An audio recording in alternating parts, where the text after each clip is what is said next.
नमस्कार, मी ज्ञानदा कदम. माझ्या कट्ट्यावरती आपल्या सर्वांचं स्वागत. 2020चं वर्ष आपल्याला बरंच काही शिकवून गेलंय आणि बऱ्याच गोष्टींची नव्यानं जाणीव करून देऊन गेलाय. सरत्या वर्षात कोरोनानं भवताल बदललं आणि आपल्या जाणीवा सुद्धा. अख्खं जग अडचणीत असताना एकमेकांना मदत करून पुढे जायला हवंय ही भावना सुद्धा गेल्या वर्षानं दृढ केली आणि त्यामुळे आपल्या सगळ्यांच्या सुपरफास्ट आयुष्यामध्ये काहीशा मागे पडलेल्या चांगुलपणाच्या भावनेची गरज सुद्धा तितक्याच तीव्रतेने जाणवली. आणि आजचे आपले कट्ट्याचे पाहुणे हीच चांगुलपणाची भावना जनमानसात रुजवण्यासाठी आणि फुलवण्यासाठी प्रयत्न करतात. परराष्ट्र खात्याचे निवृत्त सचिव आणि राष्ट्रीय मानवाधिकार आयोगाचे सदस्य डॉक्टर ज्ञानेश्वर मुळे आजचे आपले कट्ट्याचे पाहुणे आहेत. मुळे सरांनी चांगुलपणाच्या चळवळीची सुरुवात करतानाच आपल्या कार्यानं समाजासमोर आदर्श निर्माण करणाऱ्या व्यक्तींचा प्रवास आणि त्यांचे विचार नुकतेच दिवाळी अंकातनं समोर आणलेत आणि चांगुलपणाच्या चळवळीच्या शिलेदारांचा सन्मान सोहळाही आयोजित केला. डॉक्टर ज्ञानेश्वर मुळे यांच्याकडे प्रशासकीय कामाचा दांडगा दीर्घ अनुभव आहे. त्यांना प्रशासकीय सेवेमध्ये आलेला चांगुलपणाचा अनुभव, ही चळवळ सुरू करण्यामागची त्यांची भावना काय आहे हे जाणून घेऊयाच. आणि सोबतच आपण सुद्धा आपल्या नवीन वर्षाची सुरुवात आपल्यातला चांगुलपणा अधिक दृढ करून करूया. नमस्कार सर, आपलं मनापासून स्वागत माझ्या कट्ट्यावर. धन्यवाद. नमस्कार. मला खूप आनंद होतोय तुमच्या सगळ्यांशी संवाद साधताना. डॉक्टर, म्हणजे तुमची सगळी कारकीर्द आम्ही खूप काळापासून खूप जवळून बघतोय आणि तुमच्या एकूणच सगळ्या करिअरबद्दल आम्हा सगळ्या प्रत्येक मराठी माणसाच्या मनामध्ये अभिमानाचीच भावना आहे. आणि दीर्घकाळ परराष्ट्र सेवेमध्ये काम केल्यानंतर आता तुम्ही ही एक नवीन उपक्रम सुरू करू पाहताय किंवा केलेला आहे चांगुलपणाच्या चळवळीचा. तर पहिला प्रश्न अर्थातच की अशी चळवळ सुरू करावी चांगुलपणाची, असं का वाटलं तुम्हाला? नेमकं काय घडलं? कशामुळे तुम्ही या विचाराप्रत आलात? चांगुलपणा हा उपजत असतो असं आपण मानतो, पण तरीसुद्धा चांगुलपणाचा अभाव हा सर्वत्र जाणवतो, ही वस्तुस्थिती आहे. आणि ह्याची चळवळ जेव्हा आपण सुरू करायचं ठरवलं तेव्हा माझ्या डोक्यात गेल्या 25-30 वर्षापासून सार्वजनिक जीवनात वावरताना जे संपूर्ण एक गोंधळाचं वातावरण होतं, सगळ्या चळवळींचा वारसा होता, अभ्यास होता, निरीक्षणं होती, राजकारण जवळून पाहिलं, आजही पाहतो आहे. आणि तेव्हा मला असं वाटलं की एक खऱ्या अर्थानं समयानुकूल, म्हणजे ज्याला म्हणतो की आजच्या या काळाला अनुकूल अशी एक चळवळ, सर्वसमावेशक, सर्वंकष आणि 3 स्तंभांवर आधारलेली असली पाहिजे. पहिली म्हणजे सर्जनशील, दुसरी सकारात्मक आणि तिसरी समावेशक. या 3ही गोष्टी आपल्याला फार क्वचित पाहायला मिळतात. विशेषतः आज जे सामाजिक, राजकीय, सांस्कृतिक, शैक्षणिक वातावरण आहे त्याच्यामध्ये अनेक गोष्टींचा मला अभाव दिसतो.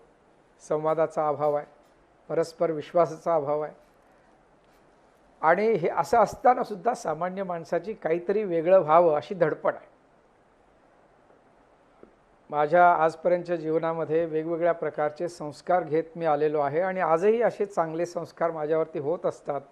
आणि मला असं वाटतं की आता निवृत्त झाल्यानंतर एका नव्या पद्धतीने प्रवृत्त झालं पाहिजे. निवृत्त झालेल्या प्रत्येक व्यक्तीने आपल्या जीवनातली इथी कर्तव्यता काय आहे हे ओळखावं आणि मग शेवटपर्यंत त्याच्यावरती काम करावं असं मला वाटतं. मी चांगुलपणाची चळवळ ही माझ्या जीवनाची इथी कर्तव्यता समजलेली आहे.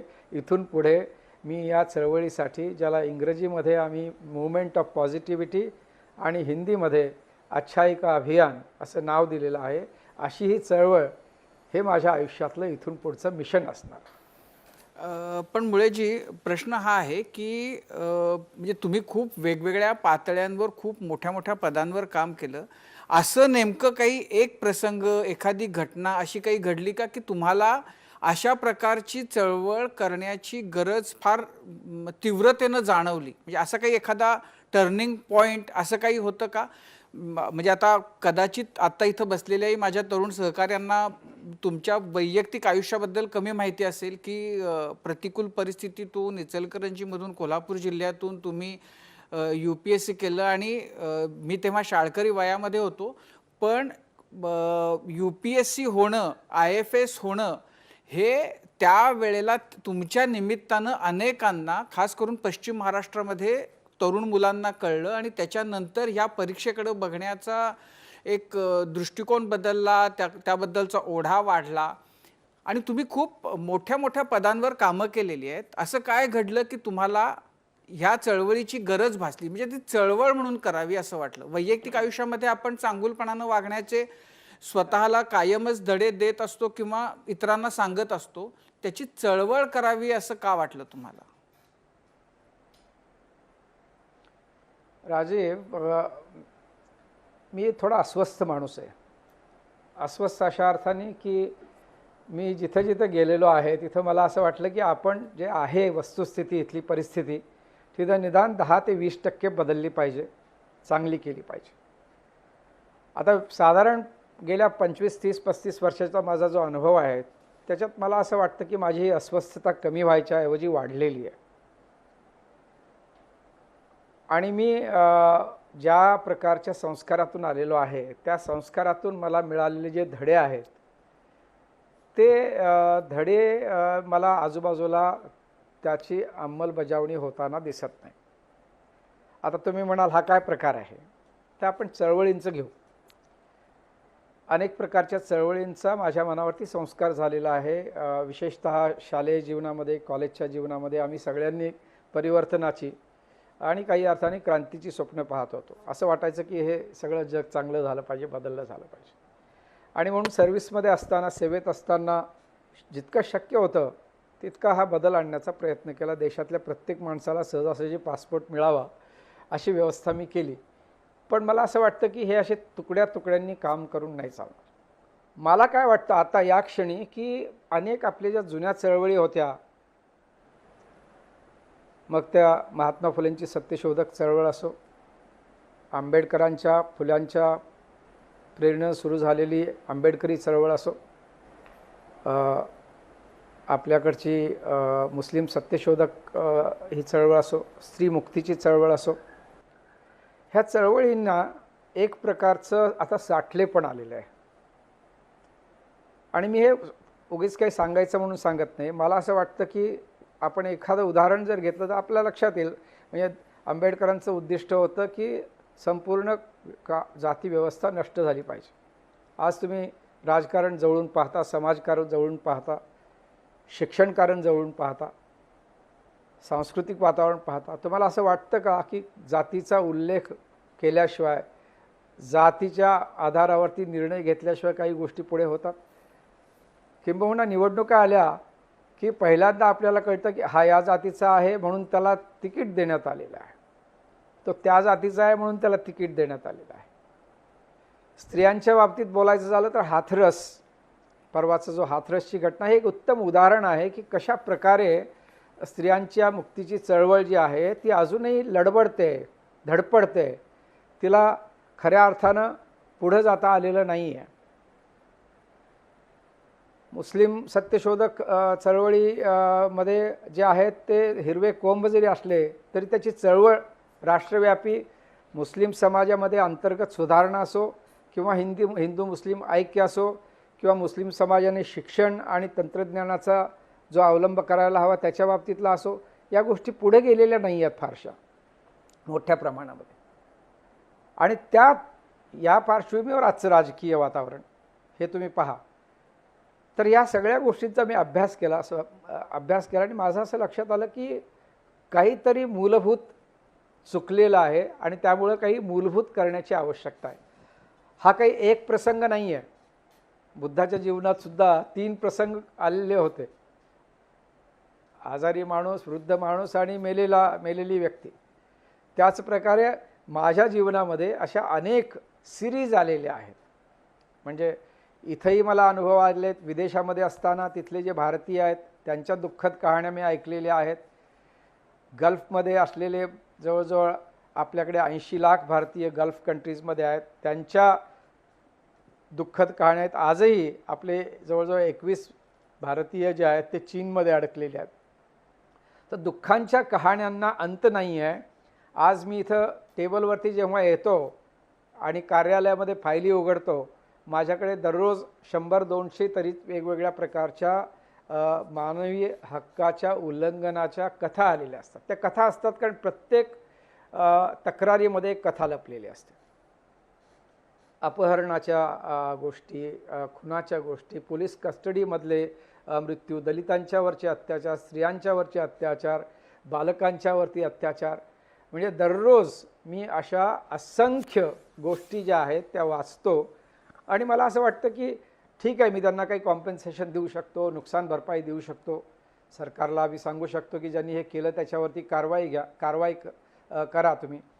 पण याच्या पलीकडे जाऊन काही मूलभूत करणं आवश्यक आहे की नाही. एक व्यक्ती म्हणून मला हे समाधान हवं आहे की मी या जगाचा निरोप घेण्यापूर्वी काहीतरी थोडं का असेना माझ्या परीने हा संपूर्ण जो पर्वत आहे तो निदान हलवायचा तरी प्रयत्न केलेला.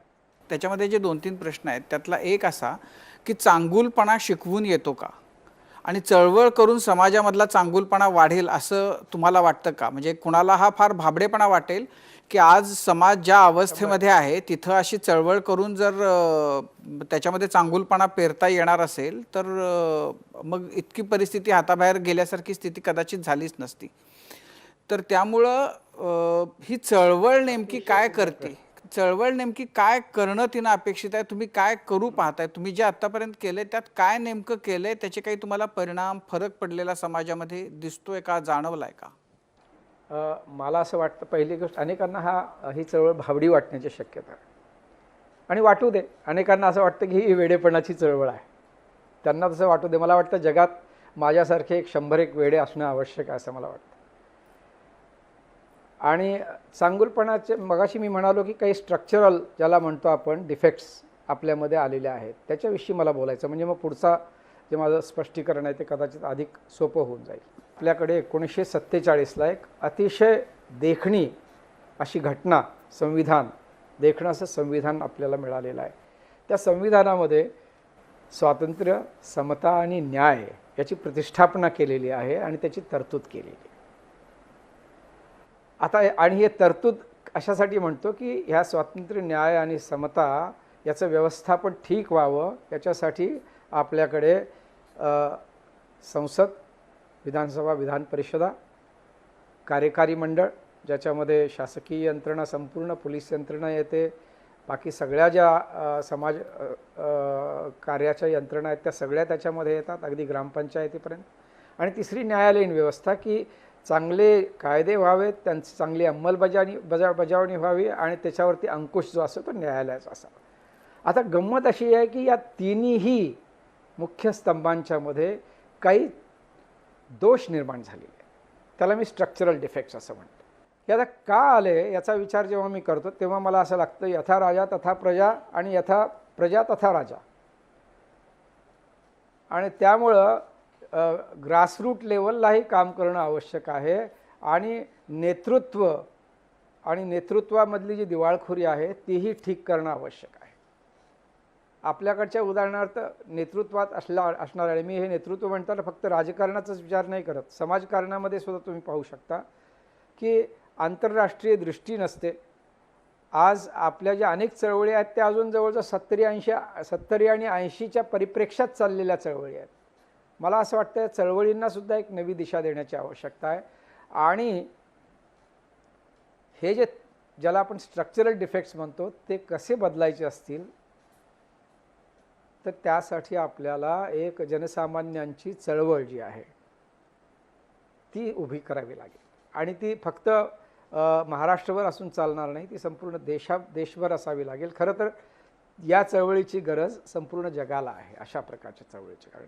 आणि विशेष करून नेतृत्वाने अशा प्रकारचा एक सर्वसमावेशक दृष्टिकोन अवलंबिलेला नसेल आणि त्यांना न्याय, स्वातंत्र्य आणि समता या गोष्टीचं जर महत्त्व कळलेलं नसेल तर चांगुलपणाची चळवळ सुरू करणं आणि लोकांचा व्यवस्थेवरचा विश्वास वाढवणं, स्वतःवरचा विश्वास वाढवणं याची मूलभूत गरज आहे. आम्ही पर्यंत ऐकतोय की तुमचा थॉट काय आहे त्याच्या मागचा, ही चळवळ सुरू करण्याच्या मागचा. पण ही चळवळ लोकांपर्यंत कशी पोहोचणार, त्यांना तुम्ही काय सांगणार आणि त्यांच्यातनं काय बदल अपेक्षित असणार आहे आणि तो कसा, म्हणजे ग्रासरूट लेवलवर जायचं तर नक्की कसं, कोण जाणार तुमच्यापैकी आणि तो कसा, म्हणजे कसा बदल घडवून आणणार?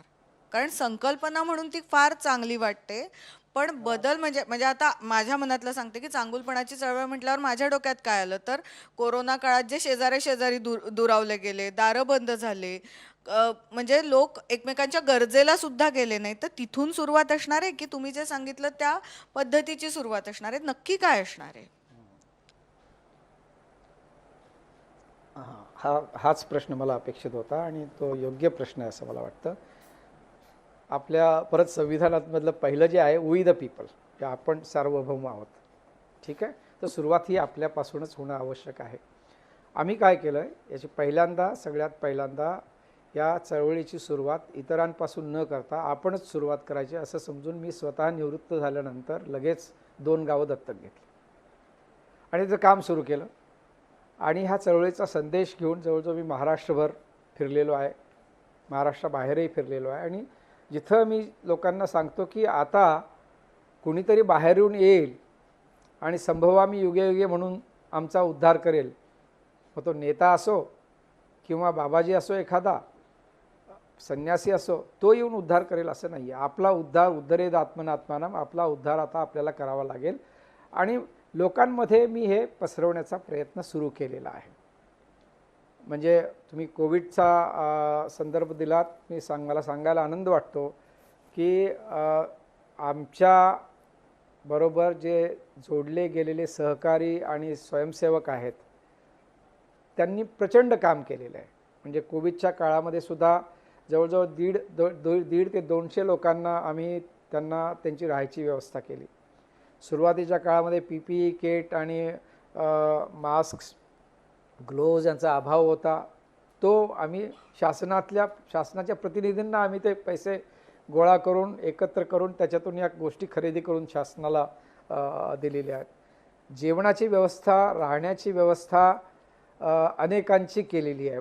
म्हणजे त्याच्यामध्ये पोलीस जे जनतेच्या संरक्षणासाठी यावेळेस तैनात केले गेले, त्यांचीसुद्धा राहण्याची आणि जेवणाची व्यवस्था आमच्या संस्थेमार्फत याचा अर्थ आमच्या या चळवळीला आजच्या घडीला 50 ते 70 संस्था वेगवेगळ्या ठिकाणच्या जोडल्या गेलेल्या आहेत महाराष्ट्रातल्या. आणि त्या सगळ्या संस्था या विधायक कार्यामध्ये त्यांनी 24/7 स्वतःला गुंतवून घेतलेलं आहे. कोल्हापूरमध्ये आणि सांगलीत मागच्या ऑगस्टला मोठे पूर आले, महापूर आले. आम्ही सगळ्यांना आवाहन केलं की आता आपापली घरं सोडून तुम्ही लोकांच्या प्रश्नांना सामोरं जा आणि मग त्याच्यातून मदत करण्याची एक चळवळ सुरू केली. या 2 गावांची जी दोन्ही गावं मी दत्तक घेतलेली आहेत, शिरोळ तालुक्यामध्ये बस्तवाड नावाचं गाव आहे कोल्हापूर जिल्ह्यामध्ये आणि हातकणंगले तालुक्यामध्ये निलेवाडी नावाचं गाव आहे. ह्या दोन्ही गावामध्ये जितकं करता येईल तितकं म्हणजे मीही स्वतः त्याच्यामध्ये होतो, माझे सहकारी होते, मित्र होते आणि जे चळवळीत प्रत्यक्ष काम करत नाही असे अनेक नागरिक त्याच्यामध्ये सामील झालेले आहेत. तुम्हाला हेही सांगायला मला आनंद वाटतो की गेली जवळजवळ 225 दिवस अथक आणि सलगपणे आमच्या चांगुलपणाच्या चळवळीमार्फत वेबिनार सुरू आहेत. आजही असेल, दररोज संध्याकाळी 5 वाजता तुम्ही चांगुलपणाच्या चळवळीचा एक वेबिनार ऐकू शकता. पण वेबिनार हा फक्त वैचारिक भाग झाला आणि याच्यामध्ये आम्ही शेतकऱ्यापासून ते सामाजिक कार्यकर्त्यांपासून शिक्षण क्षेत्रामध्ये काम करणाऱ्या लोकांपासून सरपंच ते 4 केंद्रीय मंत्री त्याच्यामध्ये सहभागी झालेले आहेत. थोडक्यात असा की आणि या सगळ्यांच्या संवादातून मला एक जाणवलं की कुणीतरी लोक वाट पाहत आहेत की कुणीतरी अशा प्रकारची चळवळ सुरू करावी आणि या चळवळीतून हळूहळू का असेना पण निश्चित स्वरूपाचा बदल समाजामध्ये येईल असा प्रयत्न ते करतील.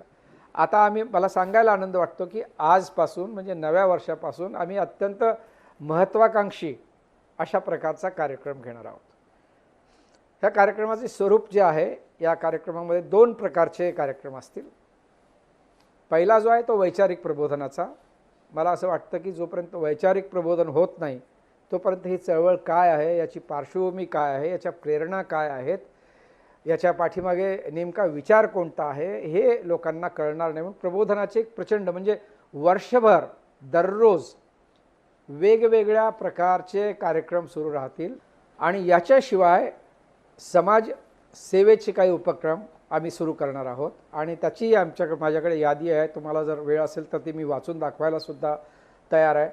आणि प्रत्यक्षात लोकांना मदत करण्यासाठीची चळवळ उभी केली. उदाहरणार्थ एक वेगळ्या प्रकारची, मी विदेशात होतो त्यामुळे विदेशात जे भारतीय लोक असतात आणि तिथं वेगवेगळ्या कारणांनी संकटात पडलेले असतात, अडकलेले असतात, त्यांच्यासाठी, त्यांना वाचवण्यासाठी आम्ही आजपासून एक नवा कार्यक्रम सुरू करतो आहोत.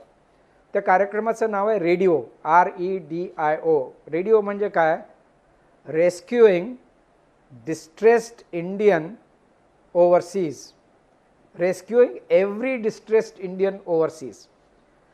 जगभर कुठेही फसलेला, अडकलेला, संकटात पडलेला भारतीय असेल तर त्याला वाचवण्याची, त्याला भारतात परत आणण्याची जबाबदारी आमचा हा उपक्रम घेणार आहे. याचा अर्थ असा की मला जगामध्ये कुठेही रडणारा भारतीय, संकटात पडून दुःख करणारा भारतीय नको आहे. त्याला मी सुखरूपपणे निदान माझ्या देशात आले. तर ही एक आमची चळवळ आहे. स्त्रियांच्या उद्योजकतेवरती आम्ही प्रचंड भर देणार आहोत आणि त्याप्रमाणे काही प्रायोगिक तत्वावरती काम सुरू केलेलं आहे. बस्तवाडमध्ये पारंपरिक गोधडी तयार करणं, चटणी, लोणचे, पापड या गोष्टी ज्या लोकांना माहिती आहेत त्याही तयार करून देणं, बिस्किटं तयार करणं, आणि त्याला फार चांगला प्रतिसाद आलेला आहे. कारण ह्या प्रकारच्या ज्या गोष्टी आहेत ना, मुळेजी ह्या प्रकारच्या ज्या गोष्टी आहेत की रोजगाराच्या संधी उपलब्ध करून देणं वगैरे, हे काम अनेक चळवळी, अनेक लोक वेगवेगळ्या पातळ्यांवर करताना दिसत आहेत. आता हे जे तुम्ही रेडिओचं सांगितलं हे काहीतरी वेगळं आहे, जे मला असं वाटतं की भारतभरातले सगळेच जण त्याचं स्वागत करतील. कारण अनेकदा हा अनुभव येतो की परदेशामध्ये कोणीतरी जेव्हा अडकून पडतं, वेगवेगळ्या प्रश्नांना त्यांना सामोरं जावं लागतं, तेव्हा नेमकं कुणाकडे जायचं, त्यांना कशी मदत करायची हे कळत नाही. आता हा एक भाग झाला की जो चांगुलपणाच्या चळवळीशी जोडणारा असा आहे. बाकी तुम्ही बाकी ज्या गोष्टी सांगताय तर त्या प्रकारचं काम अनेक संघटना, अनेक संस्था करतायत. चांगुलपणाची चळवळ हे अशा छोट्या पातळीवर, ग्राम पातळीवर काम करणाऱ्या वेगवेगळ्या संघटनांचं एक फेडरेशन सारखं काही रूप घेऊ पाहतंय का? तुम्ही त्यांचा महासंघ होणार आहात का? तुम्ही त्या सगळ्या चळवळींना आपण एकत्र आणलं पाहिजे अशी तुमची भावना आहे का? Correct, you are right, absolutely खरं आहे तुमचं.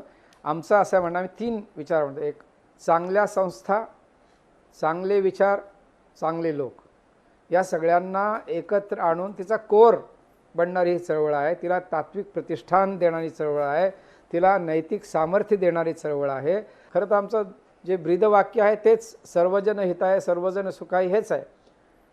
त्यामुळे याच्यामध्ये आम्ही शत्रू कुणी आयडेंटिफाय केलेला नाही आहे. सगळे मित्र आहेत आणि जे काही चुकीच्या मार्गाने वागत आहेत त्यांच्यामधला सुद्धा काही चांगुलपणा आहे.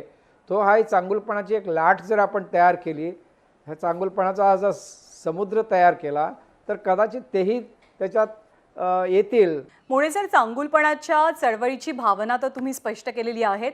याविषयीचे तुमचे काही अनुभव, फ्युचर प्रोजेक्ट्स याच्याबद्दलही आपल्याला बोलायचं आहे. पण मी यासाठीच थांबवलं तुम्हाला, कारण आपल्याला एक छोटासा ब्रेक घ्यावा लागणार आहे. एका छोट्याशा ब्रेकनंतर थोड्याच वेळात परत भेटतोय.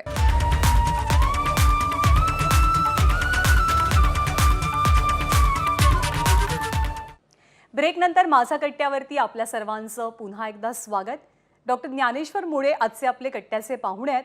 चांगुलपणाची चळवळ त्यांनी सुरू केली आहे. ही चळवळ नेमकी काय आहे? तुम्हाला या चळवळीमध्ये सहभागी व्हायचं असेल तर काय करावं लागेल हे आपण त्यांच्याकडनं जाणून घेतोय. कट्ट्यावरच्या गप्पा सुरू ठेवूया.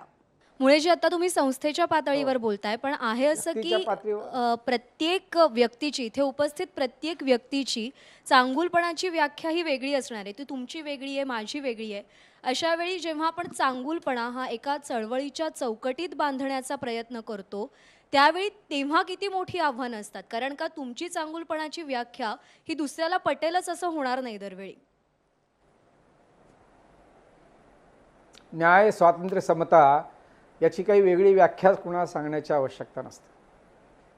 चांगुलपणाची व्याख्या जी आहे, चांगुलपणा हा शब्द उच्चारला ना की लोकांना लगेच कळतं, कदाचित त्यांना स्पष्ट करता येत नाही.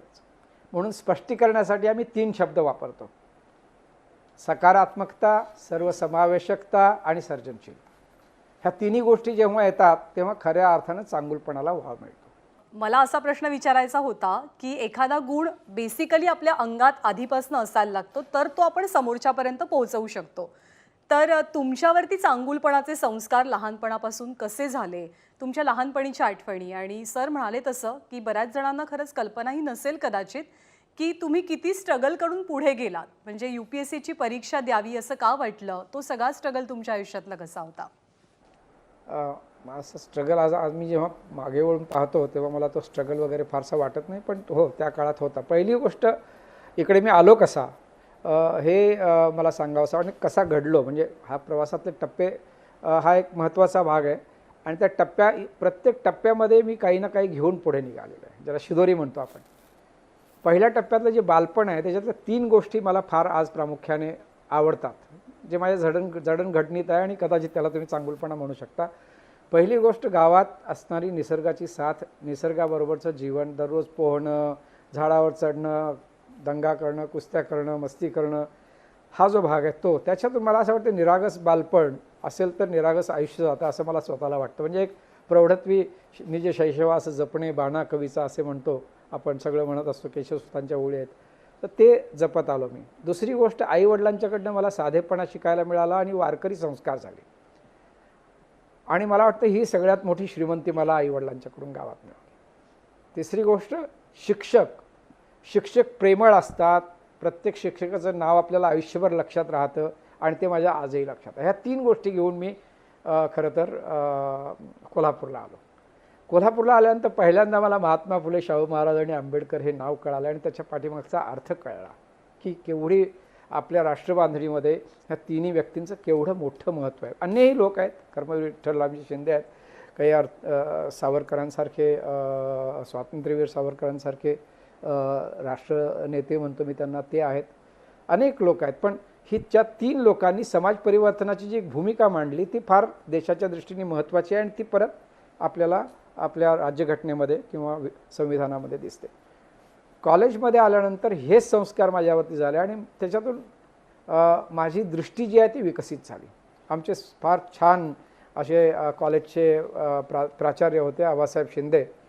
ते एल्फिन्स्टन कॉलेजमधून त्यावेळेस कोल्हापूरला खास त्यांना बोलावून घेण्यात आलं होतं. तर ते मला म्हणाले BA झाल्यानंतर की बाबा, कोल्हापूर हे किती जरी चांगलं असलं तरी एक छोटंसं डबकं आहे.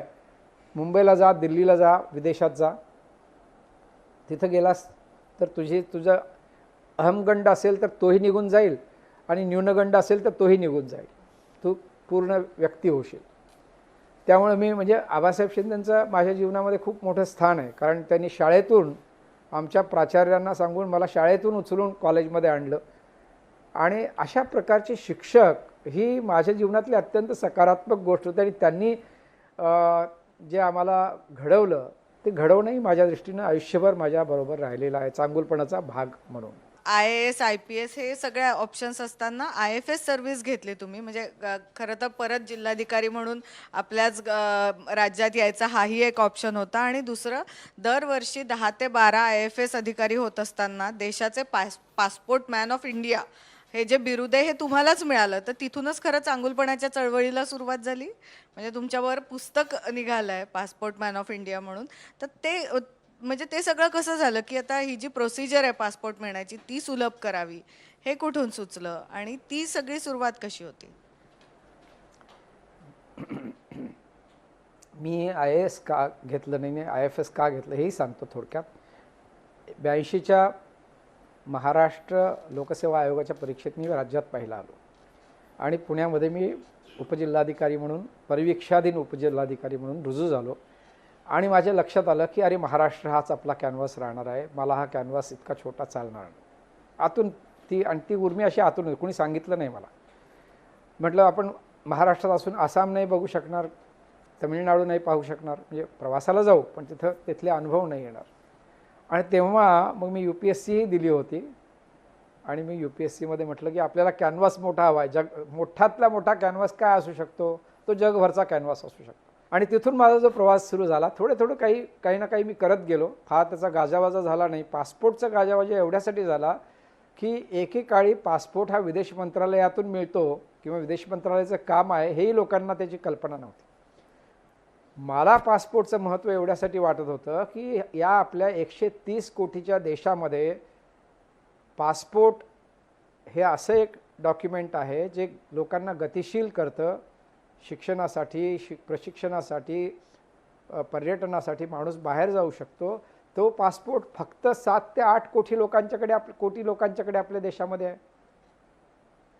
हे वास्तव जेव्हा मला जाणवलं आणि त्या वास्तवावरती मला माझ्या वडिलांचा पासपोर्ट बनवताना आलेल्या अडचणी आठवल्या आणि माझ्या लक्षात आलं की समाजाच्या प्रगतीमधला एक अडसर हाही आहे की यात प्रत्येक माणसाला सहजासहजी पासपोर्ट उपलब्ध होत नाही. माझ्या वडिलांना मुंबईला यावं लागलं. 4-5 दिवस तिथे दुसऱ्यांच्याकडे मुक्काम करावा लागला. 5-6 खेटे घालावे लागले. मी जपानमध्ये त्यावेळेस एक छोटा अधिकारी म्हणून काम करतो. तिथून मला 3-4 वेळा फोन करावे लागले. तर या सगळ्यातून सामान्य माणसाला वाचवणं हे एक माझं एका अर्थाने प्रायोरिटीचं काम होतं. आणि एरवी मी लोकांना मदत करत होतो. कुणाची अडचण आली तर लोक मला संपर्क करायचे. पण जेव्हा मला अधिकार मिळाला तेव्हा मी ठरवलं की हे सगळं आमूलाग्र बदलणं आवश्यक आहे. आणि मग 2 गोष्टी केल्या मी.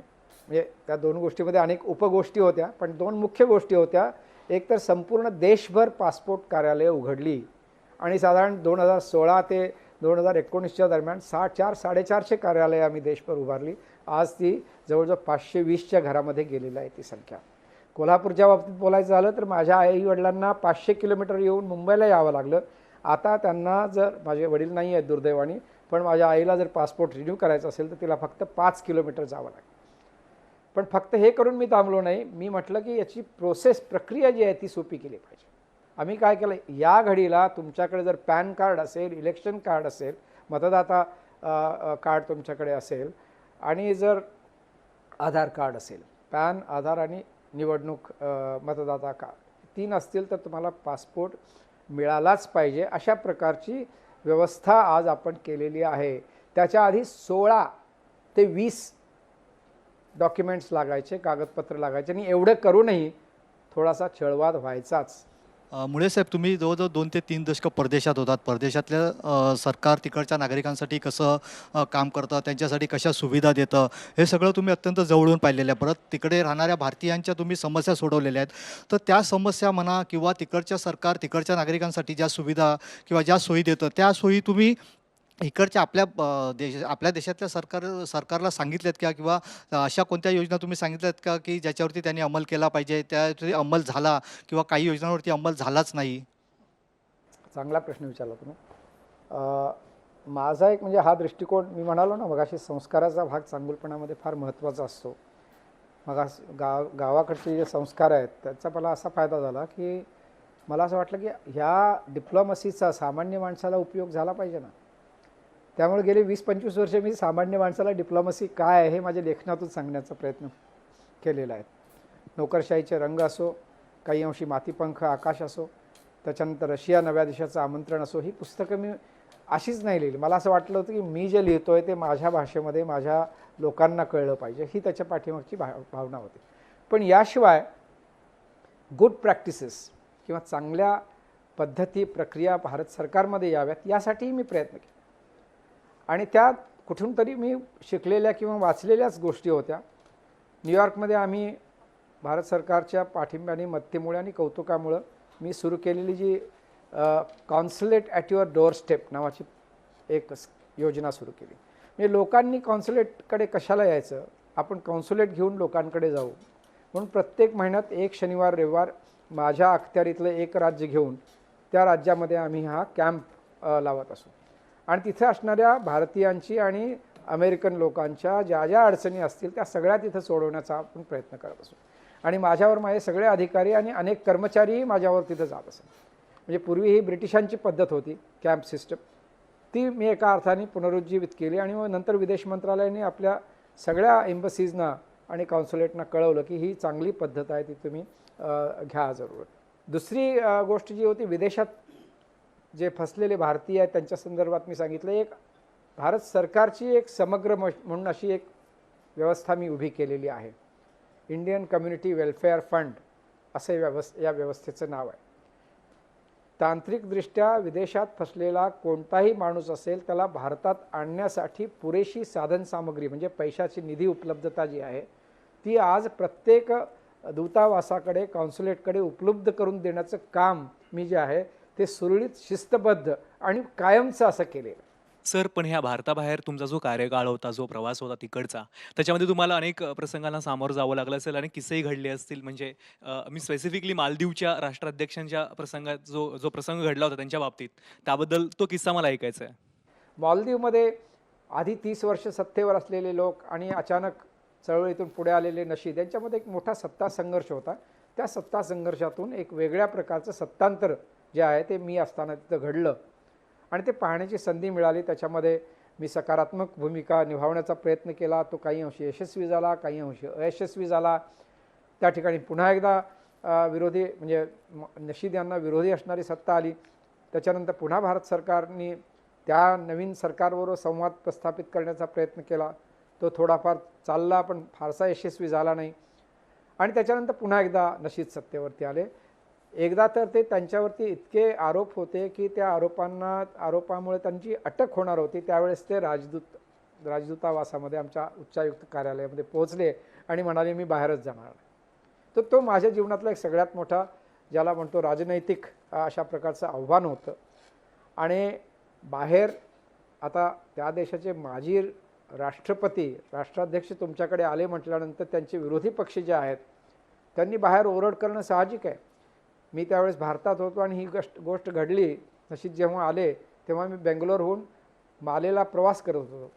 मला मालेच्या विमानतळापर्यंत येईपर्यंतची कल्पना नव्हती. फक्त मला लक्षात आलं की अचानक बेंगलोरमध्ये माझी सुरक्षा व्यवस्था वाढवण्यात आलेली आहे आणि अगदी माझ्या सीटपर्यंत चे स्थानिक वरिष्ठ अधिकारी आलेले होते. मला काही लक्षात नाही आलं आणि तिथं गेल्यानंतर आमच्या राजदूतावासातल्या अधिकाऱ्यांना जेव्हा सांगितलं मला की सर अमुक नशीद पूर्वीचे राष्ट्राध्यक्ष प्रत्यक्षात दूतावासात आलेले आहेत, तर मी हडबडलो. म्हटलं काय झालं प्रकार? तर ते म्हणाले आलेले आहेत आणि ते जायलाच तयार नाहीत. ते म्हणतात की तुमची भेट घ्यायची. माझ्या लक्षात आलं की काहीतरी फार गंभीर गोष्ट आहे. आणि मी जेव्हा आलो म्हणजे जे एअरपोर्ट आहे तेही एका बेटावरती आहे. तिथून मालेला यायला त्या काळामध्ये स्पीड बोट लागायची. एक 10 मिनिटाचं ते स्पीड बोटचं अंतर आहे. ते काटून मी आलो, किनाऱ्यावरती आलो आणि माझी गाडी होती. त्यांना मी सांगितलं गाडी नको, कारण तिथे अंतर सगळं चालण्यासारखंच असतं. मी चालत जायचं ठरवलं आणि मी जसा आपल्या उच्चायुक्त कार्यालयाच्या जवळ आलो तर चारी बाजूला सशस्त्र असे स्थानिक ज्याला म्हणतो आपल्याकडचे SPG सारखे लोक जे आहेत, स्पेशल कमांडो टाईप, ते सगळ्यांनी घेरून टाकलेलं होतं दूतावासाला. मी कसा तरी आत पोहोचलो तर माझ्या लक्षात आलं की माजी राष्ट्रपती नशीद आणि जवळजवळ त्यांचे पूर्वीचे 2-3 मंत्री आणि 5-6 खासदार असे 8-10 मंडळी तिथे बसलेली होती. आणि मी तिथे गेला मी बसायच्या आधीच ते म्हणाले की उच्चायुक्त महोदय आम्ही तुमच्याकडे शरणार्थी म्हणून आलेलो आहोत. तर बाहेर प्रचंड विरोधी वातावरण वृत्तपत्रामध्ये आणि मीडियामध्ये पण यामुळे भारताविरुद्ध लिखाण किंवा वक्तव्य करण्याची शक्यता आणि राजकीय पेचप्रसंगात उगीच कारण नसताना भारत त्याच्यामध्ये अडकण्याची शक्यता असा तो एक विचित्र पेच होता. आणि माझ्यासमोरचा प्रत्यक्ष पेच असा होता की या क्षणी जर नशीद बाहेर गेले तर त्यांना अटक होणार आणि अटकेनंतर ज्याला समरी ट्रायल म्हणतो आपण ज्याला म्हणजे ताबडतोब त्यांच्या न्यायालयाचा निर्णय केसचा निर्णय होऊन त्यांना कदाचित मोठी शिक्षा होण्याची शक्यता आहे. तर हे झालं असतं आणि प्रत्यक्षात त्यांनी म्हणजे मला इथंच थांबायचं असं सांगितल्यामुळे मी लगेच विदेश मंत्रालयामध्ये त्यावेळेस सलमान खुर्शीद मंत्री होते त्यांच्याशी, त्याच्यानंतर प्रधानमंत्री कार्यालयाशी संपर्क साधला. त्यावेळेस राष्ट्रीय सुरक्षा सल्लागार होते, त्यांच्याशी चर्चा मसलत केली आणि त्यांचा मला एकच प्रश्न होता की काय करणार तुम्ही? तर मी त्यांना म्हटलं की मी काय करणार हे मी नाही सांगू शकत, मी फक्त पर्याय सुचवू शकतो. मला वाटतं की आपल्याकडे आलेला जो अतिथी आहे त्याला आपण बाहेर जा असं सांगू शकत नाही. ते म्हणाले अरे फार मोठी तुम्ही जबाबदारी घेत आहात. तर मी म्हटलं की आपण सगळेच जबाबदारी घेत आहोत. तुम्हाला वाटलं की जर आपण यांना नाही इथे ठेवायचं तर मी सांगू शकतो त्यांना नम्रपणे, पण ते काही बरोबर दिसणार नाही. आणि माझा स्वतःचा सल्ला जो आहे तो असा आहे की आपण त्यांना ठेवून घेऊ, पुढे काय करायचं? तर मी म्हटलं आपण शेवटी असं आहे, भारत हा मोठा देश आहे, हे लोक आपल्याला मानतात, आपण त्यांच्यावर चर्चा करू, सल्लामसलत करू आणि ह्याच्यातून मार्ग काढू.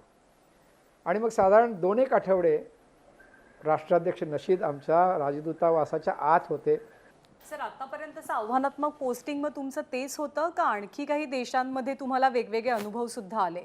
कारण आपल्या देशाचं रिप्रेझेंटेशन, कारण तुमच्या माध्यमातून भारताचा चेहरा त्या त्या देशांमध्ये रिप्रेझेंट होत असतो, तर हीच सगळ्यात आव्हानात्मक पोस्टिंग होती, आव्हानात्मक घटना होती का आणखी सुद्धा असा काही अनुभव आहे? नाही, वेगवेगळ्या ठिकाणी वेगवेगळे आव्हानं छोटी आणि काही मोठी असतात.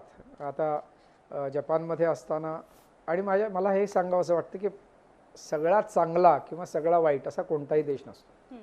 म्हणजे अमेरिकेचा जर विचार केला तर मला नेहमी असं वाटतं की तिथे आजन्म नेमणूक केली जाते सुप्रीम कोर्टातील न्यायाधीशांची, सर्वोच्च न्यायालय. मला असं वाटतं की ते अगदी 80, 85, 90 वर्षाचे जरी झाले तर मला असं वाटतं की ही व्यवस्था काही फारशी योग्य नाही. अमेरिकेमध्ये आजही एका अर्थानं ज्याला आपण वांशिक दंगली होतात किंवा वांशिक मतभेदांना लोकांना सामोरं जावं लागतं. तर थोडक्यात सांगायचं झालं तर अगदी पूर्णपणे चांगला आणि पूर्ण वाईट असा देश नसतो. आता तुम्ही म्हणालात तसं आव्हानात्मक एखाद दुसऱ्या गोष्टीचं मला आठवतं का पाहतो. मी जपानमध्ये असताना एक फार गमतीशीर गोष्ट घडली आणि ती माझं पहिलं त्या देशातलं पोस्टिंग होतं भारताबाहेरचं. आणि जपानी लोक अत्यंत शिस्तबद्ध, नियम पाळणारे, कायदा सांभाळणारे आणि कायदा राबवणारे लोक आहेत. तर त्यावेळेस त्या काळामध्ये मला भारत महोत्सवाचं आयोजन माझ्याकडे होतं आणि त्या भारत महोत्सवामध्ये केरळमधल्या पंचवाद्यम च्या एका संगीताच्या वृंदाचा समावेश होता. आता हे जे लोक आणि कार्यक्रम असे वर्षभर सुरू होते. कलाकार यायचे वेगवेगळ्या भारताच्या भागातून आणि परत जायचे आणि मी त्याचा एका अर्थानं समन्वयक होतो, कोऑर्डिनेटर होतो, इन्चार्ज होतो. तर ह्या पंचवाद्यमचा ग्रुप जेव्हा एअरपोर्टवरती आला त्यांच्याकडे वेगवेगळ्या प्रकारचे ढोल असतात.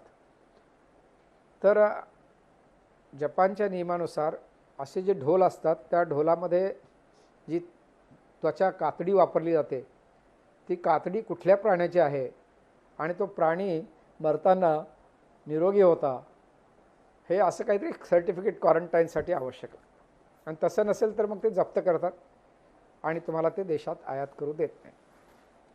आता हे गोष्ट मला एअरपोर्टवरून माझ्या एका सहकर्मीची एका अधिकाऱ्याचा फोन आला आणि त्यांनी सांगितलं असं असं हे हवं आहे आणि हे म्हणतात की ते नसेल तर आम्ही तुमचं हे ढोलक जे आहेत, छोटा प्रसंग आहे पण आव्हानं कशी असतात ते सांगतो. अशा प्रकारचे अनेक आव्हानं होती.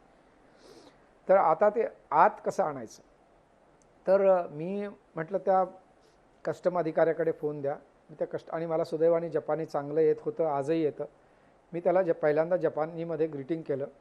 तो थोडासा म्हणाला की त्याला वाटलं की मी जपानी कुणीतरी एम्बसीमधला माणूस आहे तो बोलतो आहे. तर मी म्हटलं भारतीय आहे आणि इथं अधिकारी आहे आणि मी या महोत्सवाचा इन्चार्ज आहे आणि हे जे ढोल आलेले आहेत ते तुम्ही सोडा. त्याला अतिशय नम्रपणे विनंती केली, कारण नम्रता हा जपानी भाषेचा नव्हे, जपानी व्यक्तिमत्वाचा आणि जपानी संस्कृतीचा भाग आहे. आणि मी काही एम्बसीमधला अधिकारी आहे म्हणून मी तावातावाने बोललो, रागारागाने बोललो किंवा त्याला सांगितलं की बाबा नाही आम्ही तक्रार करू PMOकडे, असं काही बोललो नाही त्याला. तर तो म्हणाला की नाही आम्ही नियम आहेत ते पाळू, त्याच्या पलीकडे जात नाही. त्याला म्हटलं तुमच्या वरच्या अधिकाऱ्याकडे फोन द्या, त्याच्याशीही बोललो. तोही म्हणाला की नियमामध्ये काही शिथिलता येऊ शकत नाही. मग शेवटी त्याचा जो तिसरा बॉस होता त्याला मी विनंती अशी केली की बाबा आम्हाला हा नियम माहिती नव्हता, आता तुम्ही सांगितलेला आहे, आम्ही याचं पालन करायला तयार आहोत. फक्त पुढच्या एक 48 तासामध्ये 72 तासामध्ये मी हे तुम्हाला सर्टिफिकेट जे आहे हे सगळे निरोगी आहेत, निरोगी होते प्राणी त्यांचे मरण्यापूर्वी, असे एक सर्टिफिकेट मी आणायचा प्रयत्न करतो आणि मला खात्री आहे की माझ्या प्रयत्नाला यश येईल. तोपर्यंत तुम्ही प्रोव्हिजनली याला सोडून द्या, सब्जेक्ट टू सर्टिफिकेशन. तसं नसेल तर तुम्ही कदाचित परत जाताना याला परत सोडू नका. तर ते फार मिनतवाऱ्या केल्यानंतर यशस्वी झालं. त्याचं कारण माझी जपानी भाषा आणि त्या भाषेत असलेला नम्रता हा जो गुण आहे तोही मी आत्मसात केलेला होता, हे आहे. आता गंमत अशी झाली की आपल्याला माहिती आहे आपल्याकडनं असं काही सर्टिफिकेट कुणाकडून मिळणं शक्य आहे का? आपल्याकडे अशी काही पद्धत नाही आहे. म्हणजे साधा आपलं राशन कार्ड काढायचं असेल तर आपल्याला किती त्रास होतो आपल्याला माहिती आहे. पण मी शेवटी प्रयत्न करायचा तसा केला, अर्ज टाकायचा तसा टाकला, त्या राज्यांना विनंती केली आणि मला पण आतून माहिती होतं की अशा प्रकारचं हे काही येणं शक्य नाही. आणि 15 दिवस झाले, यांचे परफॉर्मन्सेस सगळे पार पडले आणि परत ते विमानतळावरती आले. मला परत फोन आला, तर त्यांना मी सांगितलं की आलं नाही, त्यांनी पाठवतो म्हणून सांगितलेलं आहे, कारण ते सगळे वेगवेगळ्या ठिकाणहून प्राणी आलेले आहेत, तर त्यांचं सर्टिफिकेट फार कठीण असतं. पण ते प्रयत्न सुरू आहेत, प्रक्रिया सुरू आहे. आणि ते म्हणले नाही आम्ही सोडणार नाही म्हणजे ढोलक तुमचे. मी म्हटलं अहो तुमच्या देशामध्ये समजा चुकून एखादा त्यातला रोगट प्राणी असेल तर तुमच्या देशामध्ये कशाला ठेवता रोगट प्राण्याचं कातडं, द्या ना पाठवून. मग हास्य विनोद बघून करून पुन्हा एकदा त्यांची मंदणी करून ते त्यांनी ऐकलं आणि ते परत केलं. सर पुन्हा एकदा इंटरप्ट करून थांबवते कारण आपल्याला ब्रेक घ्यावा लागणार आहे. परराष्ट्र खात्यामध्ये काम करत असताना तुमचे आलेले अनुभव, प्रशासकीय अनुभव याबद्दलही आपल्याला बोलायचंच आहे. पण एका छोट्याशा ब्रेक नंतर पाहत रहा ABP माझा.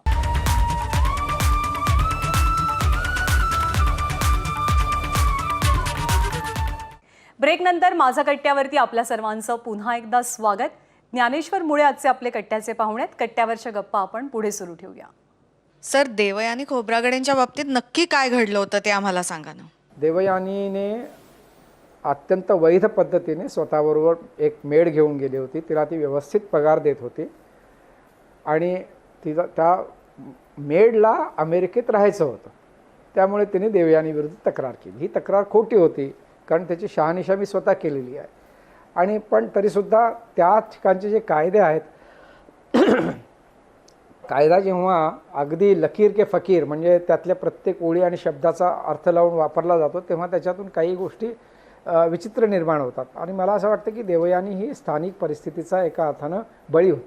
सगळ्या गप्पा बऱ्याच वेळापासून सुरू आहेत आता, त्यामुळे तो संपवताना ज्याच्यापासून आपण सुरुवात केली होती त्या चांगुलपणाच्याबद्दल मला अगदी थोडक्यामध्ये की जर तुम्ही सांगू शकलात की चांगुलपणाच्या चळवळीमध्ये जर कुणाला त्याच्याशी जोडायचं असेल तर त्यांनी काय केलं पाहिजे, आपणहून कोणीही आपल्या आपल्या पातळीवर त्या चळवळीशी जोडून घेऊ शकतो का त्याच्यासाठी काही वेगळी प्रक्रिया आहे, आणि ही चळवळ पुढच्या काही दिवसांमध्ये काय स्वरूपाचं काम करणार आहे? चांगुलपणाची चळवळ ही चांगल्या व्यक्ती, चांगल्या संस्था आणि चांगल्या विचार यांची चळवळ असल्यामुळं कुणीही याच्यामध्ये सामील होऊ शकतो. याच्यामध्ये काही प्रवेश फी वगैरे असा प्रश्न नाही आहे. प्रत्येकाला आणि प्रत्येकाच्या कर्तृत्वाला वाव असणारी ही चळवळ आहे. मी मग याच्यामध्ये प्रबोधन, प्रशिक्षण आणि प्रत्यक्ष कार्य आणि याचा प्रसार जो आहे तो संपूर्ण भारतभर करण्याचं 2021 आपण ठरवलेलं आहे. काही ठिकाणी काम सुरू झालेलं आहे. दिल्लीमध्ये काम सुरू झालेलं आहे, हैदराबादमध्ये काम सुरू झालेलं आहे आणि शेजारच्या कर्नाटक, गुजरात या राज्यांमधूनही याला चांगला प्रतिसाद आलेला आहे. मला खात्री आहे की ज्यांना ज्यांना परिवर्तनाची आतून थोडी का असेना आस आहे आणि ती प्रत्येकाला असते, ते सगळ्या लोकांना या गोष्टींच्या तपशिलाविषयी लवकरात लवकर माहिती कळेल असं मला वाटतं. नाही, आम्हाला खात्री आहे की आजचा हा कट्टा ऐकल्याच्या नंतर, पाहिल्याच्या नंतर ज्यांच्या मनात म्हणजे चांगुलपणा तो प्रत्येकाच्याच मनात असतो, ती भावना अधिक दृढ खूप जास्त लोकांच्या मनात होईल. आणि महाराष्ट्राला चळवळींची खूप मोठी परंपरा आहे. ही चळवळ सुद्धा मोठी हो, विश्वव्यापी हो, ही तुमची सुद्धा इच्छा आहे. तर ती अधिकाधिक वृद्धिंगत होत जाऊ यासाठी आमच्या शुभेच्छा. आणि एक गोष्ट तर मला नमूद करायचीच आहे की तुमच्या प्रशासकीय कामकाजाचे अनुभव, त्या दरम्यान आलेले किस्से, ह्याचा एक आपण वेगळा कट्टा नंतर नक्कीच करूयात कारण ते अनुभव सुद्धा खूप मोठे आहेत तुमच्याकडे. पण आज तुम्ही आलात, आज तुम्ही आलात, चांगुलपणावरती आपण सगळेजण बोललो. मनापासून आपले आभार सर, वेळ दिल्याबद्दल. धन्यवाद. तुम्हा सगळ्यांचे मनपूर्वक धन्यवाद. आणि माझा कट्ट्यावरती आत्ता आपण इथेच थांबतोय. ताज्या बातम्यांसाठी बघत रहा ABP माझा.